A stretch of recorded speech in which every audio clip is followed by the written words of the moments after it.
Eu também percebi isso na hora, durante o discurso de Luiz Roberto Barroso, presidente da Suprema Corte Brasileira, dizendo que ninguém tem o monopólio do patriotismo ou do amor no Brasil. Recados claros a dois grupos que apoiam figuras diferentes da nossa política. Trouxe há pouco a informação sobre uma exposição, né? Então, no Supremo Tribunal Federal foi inaugurada essa exposição Pontos de Memória para relembrar esse ataque sofrido pela Corte. Durante o discurso, o presidente do STF, Luiz Roberto Barroso, afirmou que até os que pensam diferente ajudam na construção de uma sociedade democrática. Acompanhe. No 8 de janeiro, constatamos as consequências dramáticas da incivilidade, dos discursos de ódio, da desinformação e do sentimento antidemocrático. Hora de fazer diferente e retomarmos os ideais iluministas e civilizatórios da Constituição de 1988. Quem pensa diferente de mim não é meu inimigo, mas meu parceiro na construção de uma sociedade aberta, plural e democrática. Essa frase que o Dantas destacou há pouco, a gente vai trazer para você. O presidente da Suprema Corte afirmou ainda que ninguém tem um monopólio do amor no Brasil. Vamos acompanhar. Existem patriotas autênticos com diferentes visões de país. Ninguém tem o monopólio do amor ao Brasil. Precisamos viver a verdadeira pacificação da sociedade, em que pessoas que pensam de maneira diferente possam se sentar à mesma mesa e conversarem, com respeito e consideração, sem ofensas ou desqualificações, em busca das melhores soluções para um país melhor e maior. Agora vamos chamar de volta o Cristiano Beraldo. Beraldo, mais uma vez, obrigado, boa noite a você. Vou pedir para você concluir a sua análise inicial. Ainda falávamos sobre a Rodrigo Pacheco durante o seu discurso, os destaques trazidos por ele, e agora as informações da fala de Luiz Roberto Barroso, presidente da Suprema Corte. Em linhas gerais, o que achou do evento, os principais discursos? Boa noite, Caniato. Espero que agora esteja me ouvindo bem. Boa noite aos Mota, Dantas, e boa noite à nossa querida audiência. Bom, o que eu dizia é que, sem dúvida alguma, é fundamental a existência da democracia, existência e manutenção da democracia, alguns elementos, como, por exemplo, o respeito aos pilares da República.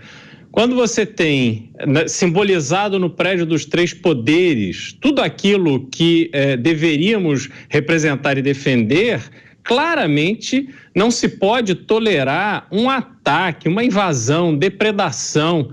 Ali está a nossa história vivida e a nossa história futura, porque no Congresso são feitas as leis que regem a nossa vida.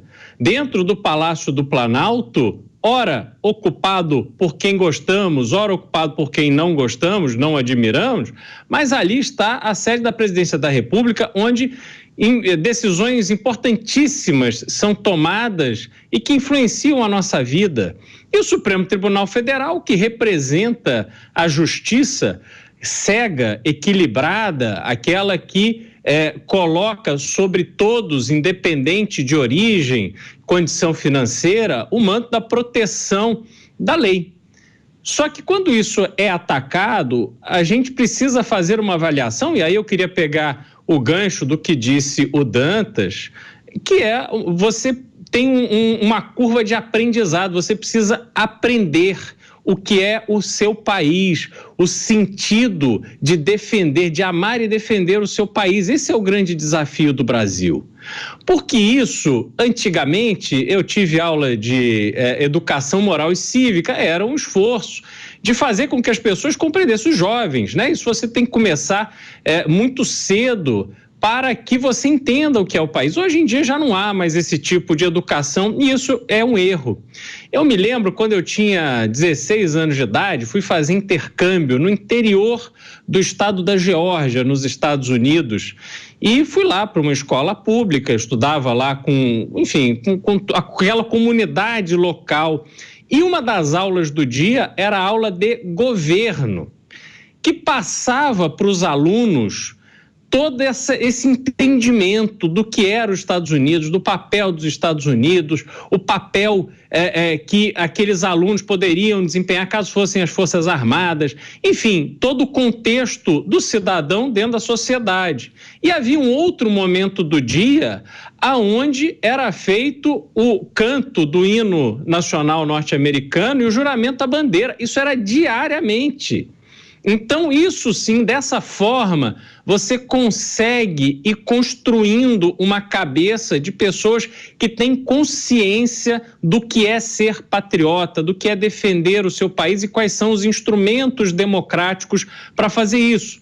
Porque aí a minha crítica também, vendo os números de educação do Brasil, Caniato, é que a gente precisa ter a noção de que a democracia é um sistema de governo que demanda educação, compreensão, esclarecimento. As pessoas têm que ter não só acesso à informação, mas também capacidade de discernir sobre a... Deu uma interrupção aí no sinal do Beraldo. Eu acho que, vamos ver se normalizou. Em relação a isso.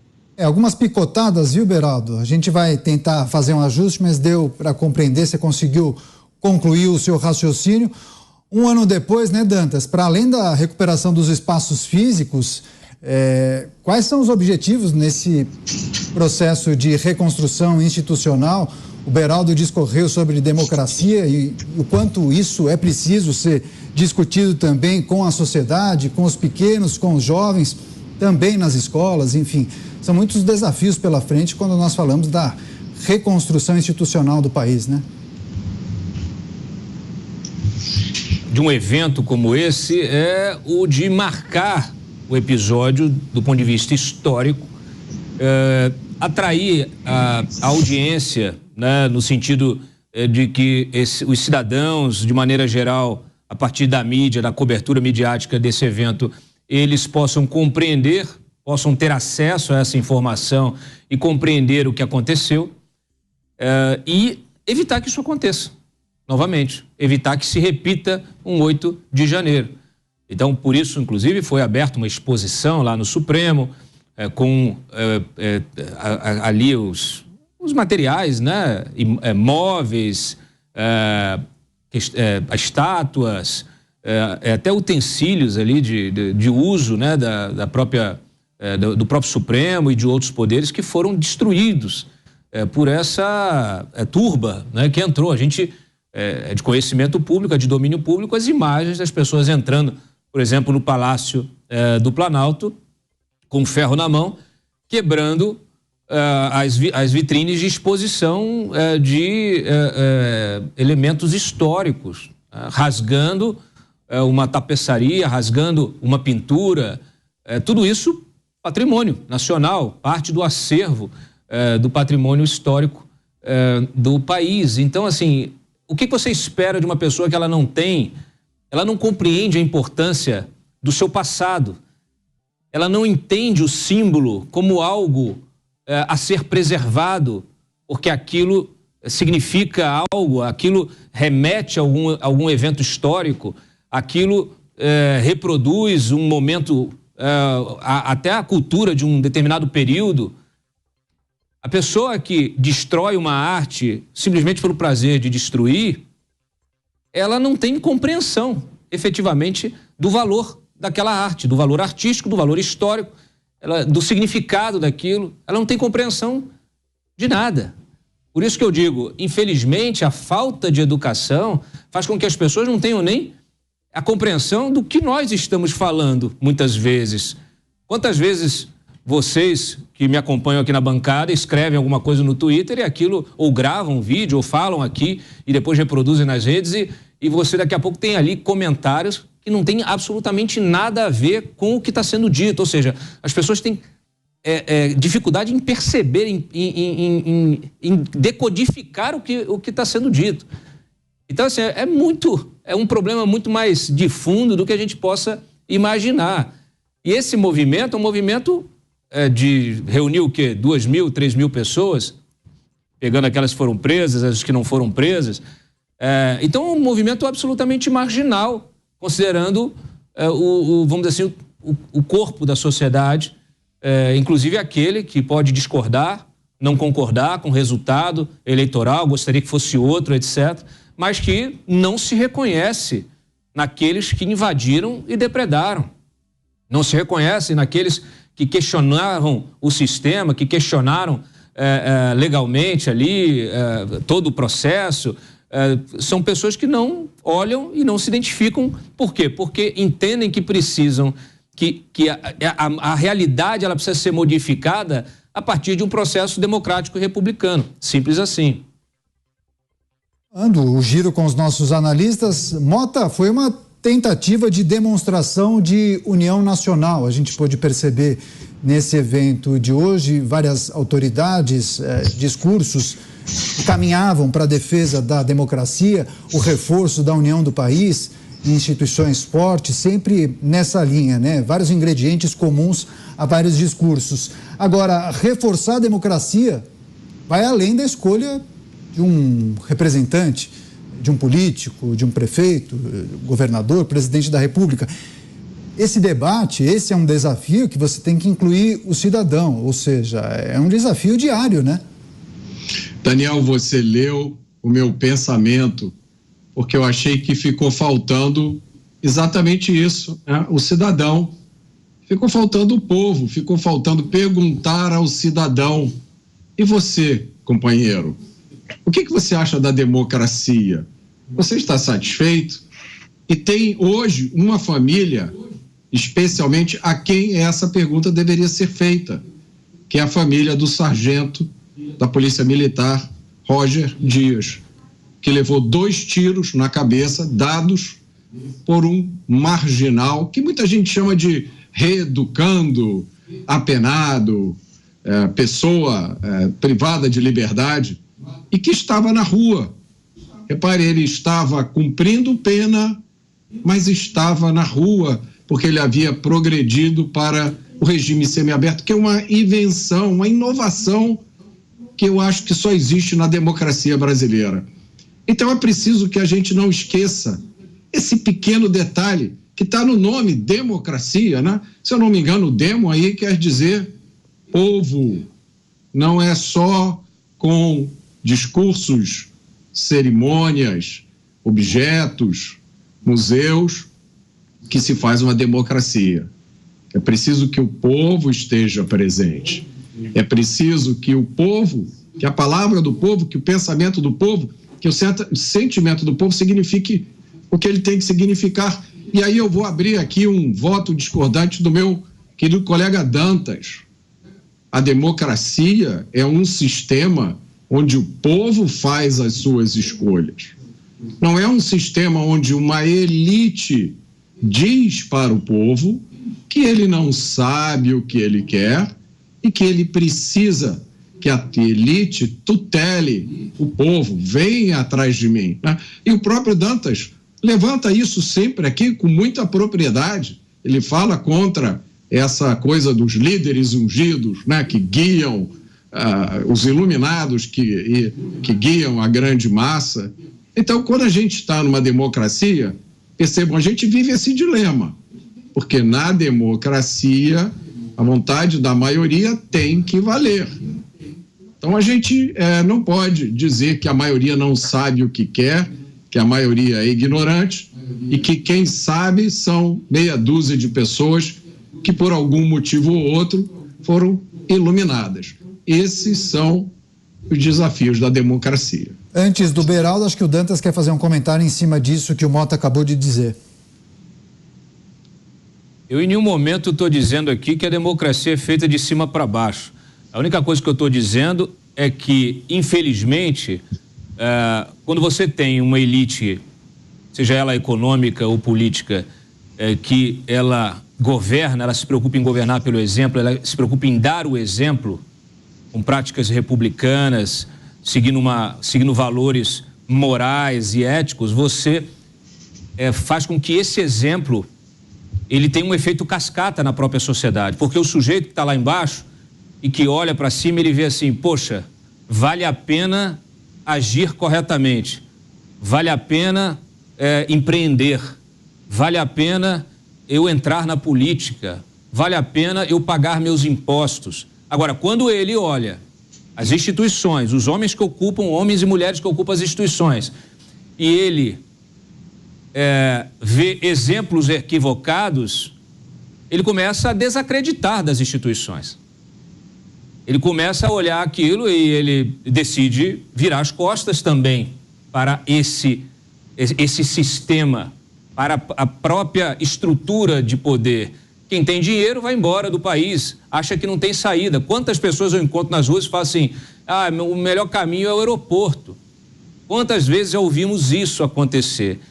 Então as pessoas, elas perdem a fé no seu próprio país, elas perdem a fé nas instituições. Por quê? Porque o modelo, o exemplo que vem de cima não é o melhor. Não? Então é isso que eu destaco, Mota. As elites, infelizmente ou felizmente, elas têm esse papel.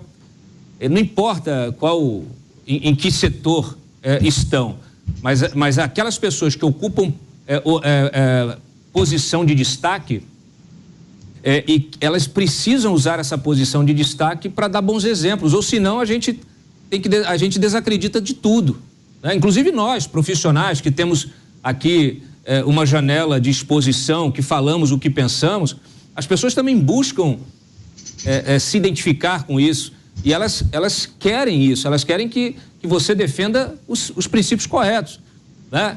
Então essa é a questão que se coloca, e infelizmente, quando a gente olha para uma questão básica, um pilar de qualquer sociedade, que é a educação, a gente percebe que esse é um problema estrutural, um problema fundamental, que perpassa diversas gerações, que estão nos rankings, estão nos índices, mas que estão também na nossa pele. A gente sente o dia a dia desse processo de deseducação. Não é uma coisa que ela é inventada, ela é sentida de forma empírica no nosso dia a dia e, infelizmente, nas eleições também. Só para fechar essa divergência conceitual, Mota, quer só rebater, fazer um complemento, depois eu passo para o Beraldo. Eu não tenho exatamente uma divergência com Dantas, né? Eu acho que a gente está tateando aí na busca de um entendimento para essa palavrinha que é doce de falar, né? É facílima. A gente fala rindo, democracia, conduz aqui até os músculos da face da gente. Agora é muito difícil de se definir. Eu acho que a gente sabe quando está ou não numa democracia. A gente tem esse sentimento. Mas é muito difícil de se definir. E tem esse equilíbrio aí que o Dantas colocou, que é um equilíbrio muito difícil. Não vamos achar que é fácil, não vamos achar que um discursinho resolve. Que é o equilíbrio entre dar à população o poder de escolher quem a governa, né? Essa é uma das definições de democracia, é o governo com consentimento de quem é governado, por um lado, e por outro lado, a gente lidar com o fato de que muitas vezes esses líderes que são escolhidos, selecionados, são pessoas que não fazem o que o Dantas acabou de descrever, né?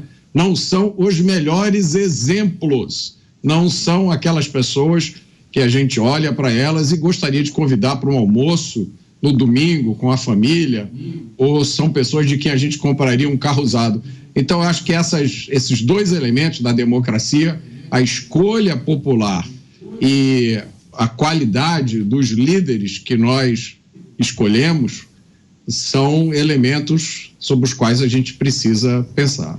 Um ano dos atos do dia 8 de janeiro, cerimônia realizada hoje em Brasília justamente para lembrar essa data. E a palavra mais destacada, né, Cristiano Beraldo, democracia, vários aspectos sendo analisados por vocês. Quer dar mais uma contribuição? Daqui a pouco a gente vai trazer outros destaques e falas de autoridades. Beraldo. Só essa conversa entre o Dantas e o Mota, não vou chamar de discussão ou desentendimento, mas ela traz dois conceitos muito importantes no Brasil. Um é a democracia em si. A gente precisa lembrar que a democracia ela foi criada lá atrás numa dinâmica em que as pessoas da elite votavam, né? Quem não era da elite não tinha possibilidade de participar do processo de escolha daqueles que as governavam. E o Brasil, até muito recentemente, do ponto de vista histórico, você também tinha parte da população que era proibida de participar do processo democrático, mulheres que não votavam, analfabetos que não votavam. E aí, quando se muda esse sistema para a democracia plena, que é o que nós temos hoje, devemos trabalhar para fortalecê-la, isso coloca no Estado a obrigação de levar informação, educação, de formar a sociedade de maneira que ela tenha instrumentos suficientes para tomar as melhores condições. Então, fazer isso e deixar a população largada à própria sorte, neste processo de formação de analfabetos funcionais, isso realmente não é um projeto que tende a dar certo, né? Porque ele não resolve o pilar fundamental da democracia, que é a educação, a informação, a capacidade de discernir. E aí tem um outro lado, que é também o lado do Brasil, o nosso esforço de criar uma nação de verdade, uma nação em que as pessoas são apaixonadas pelo seu país, que defendem, protegem, estão dispostas a dar a vida pelo seu país. A gente precisa lembrar que a formação da sociedade norte-americana, da sociedade brasileira, não atendeu ao mesmo modelo que a sociedade americana, por exemplo, e tantos outros países. A nossa independência é oriunda de um acordo financeiro, inclusive, onde a independência gerou uma indenização a Portugal e assim a elite que existia no Brasil continuou dando as cartas e impediu que a população de verdade, que nasceu aqui, que estava aqui lutando, trabalhando, labutando, pudesse criar esse sentimento, e a gente lida com essas consequências até hoje. Isso faz parte do nosso desafio. A gente precisa olhar para esse aspecto também para ter condições de fortalecer o nosso país, fortalecer a nossa democracia.